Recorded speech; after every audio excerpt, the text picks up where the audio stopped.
श्री अष्टावक्र गीता अध्याय पहला। वयोवृद्ध राजा जनक बालक अष्टावक्र से पूछते हैं, हे प्रभु, ज्ञान की प्राप्ति कैसे होती है? मुक्ति कैसे प्राप्त होती है? वैराग्य कैसे प्राप्त किया जाता है? यह सब मुझे बताएं। श्री अष्टावक्र उत्तर देते हैं, यदि आप मुक्ति चाहते हैं तो अपने मन से विषयों यानी वस्तुओं के उपभोग की इच्छा को विष की तरह त्याग दीजिए। क्षमा, सरलता, दया, संतोष तथा सत्य का अमृत की तरह सेवन कीजिए। आप न पृथ्वी हैं, न जल, न अग्नि, न वायु अथवा आकाश ही है। मुक्ति के लिए इन तत्वों के साक्षी चैतन्य रूप आत्मा को जानिए। यदि आप स्वयं को इस शरीर से अलग करके चेतना में विश्राम करें तो तत्काल ही सुख, शांति और बंधन मुक्त अवस्था को प्राप्त होंगे। आप ब्राह्मण आदि सभी जातियों अथवा ब्रह्मचर्य आदि सभी आश्रमों से परे हैं तथा आंखों से दिखाई न पड़ने वाले हैं। आप निर्लिप्त, निराकार और इस विश्व के साक्षी हैं, ऐसा जानकर सुखी हो जाए। धर्म, अधर्म, सुख, दुख मन से जुड़े हैं, सर्वव्यापक आपसे नहीं। न आप करने वाले हैं और न भोगने वाले हैं, आप सदा मुक्त ही हैं। आप समस्त विश्व के एकमात्र दृष्टा हैं, सदा मुक्त ही है। आपका बंधन केवल इतना है कि आप दृष्टा किसी और को समझते हैं। अहंकार रूपी महासर्प के प्रभाववश आप मैं करता हूं ऐसा मान लेते हैं। मैं करता नहीं हूं, इस विश्वास रूपी अमृत को पीकर सुखी हो जाइए। मैं एक विशुद्ध ज्ञान हूं, इस निश्चय रूपी अग्नि से गहन अज्ञान वन को जला दे। इस प्रकार शोक रहित होकर सुखी हो जाए।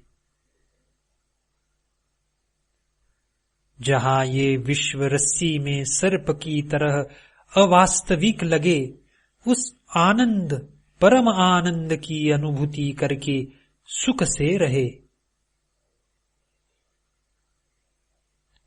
स्वयं को मुक्त मानने वाला मुक्त ही है और बद्ध मानने वाला बंधा हुआ ही है। यह कहावत सत्य ही है कि जैसी बुद्धि होती है वैसी ही गति होती है। आत्मा साक्षी, सर्वव्यापी, पूर्ण, एक, मुक्त, चेतन, अक्रिय, असंग, इच्छा रहित एवं शांत है। भ्रमवश ही ये सांसारिक प्रतीत होती है। अपरिवर्तनीय, चेतन व अद्वैत आत्मा का चिंतन करे और मैं के भ्रम रूपी आभास से मुक्त होकर बाह्य विश्व की अपने अंदर ही भावना करे। हे पुत्र, बहुत समय से आप मैं शरीर हूं इस भाव बंधन से बंधे हैं। स्वयं को अनुभव कर ज्ञान रूपी तलवार से इस बंधन को काट कर सुखी हो जाए।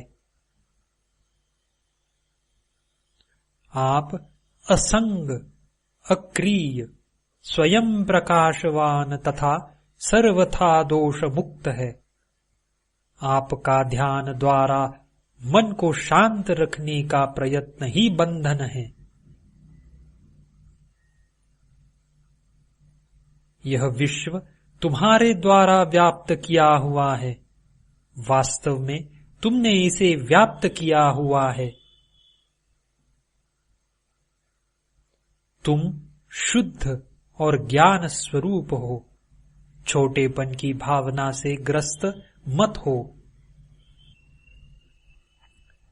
आप इच्छा रहित, विकार रहित, घन यानी ठोस शीतलता के धाम, अगाध बुद्धिमान हैं।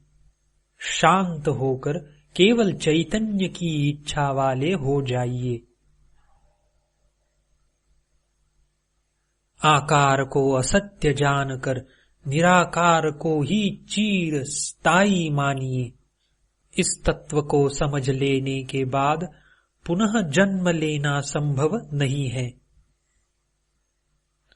जिस प्रकार दर्पण में प्रतिबिंबित रूप उसके अंदर भी है और बाहर भी, उसी प्रकार परमात्मा इस शरीर के भीतर भी निवास करता है और उसके बाहर भी। जिस प्रकार एक ही आकाश पात्र के भीतर और बाहर व्याप्त है, उसी प्रकार शाश्वत और सतत परमात्मा समस्त प्राणियों में विद्यमान है। अध्याय पहला समाप्त।